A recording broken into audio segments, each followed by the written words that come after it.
Diese Arschlöcher. Ja. Verpisst euch!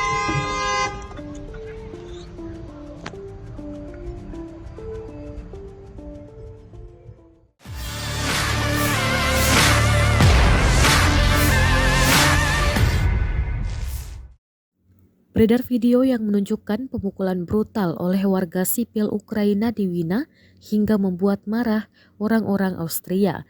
Rekamannya beredar di Telegram pada Sabtu 28 Mei 2022. Dalam keterangan unggahan, disebutkan pada hari Rabu kemarin 2 mobil dengan plat nomor Ukraina berhenti di Hotel Bristol di Wina.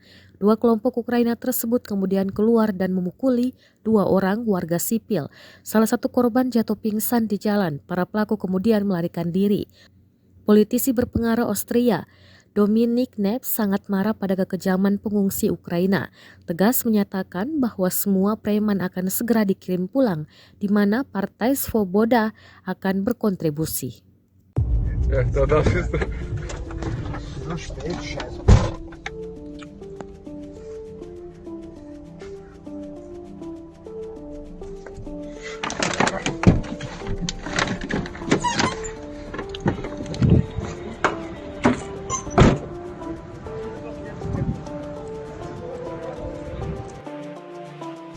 Diese Arschlöcher. Ja. Verpisst euch!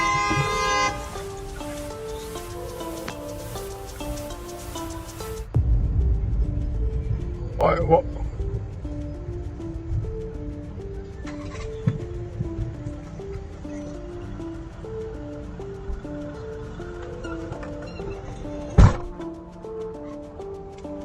Sollen wir einen Notfall einfach anrufen, oder?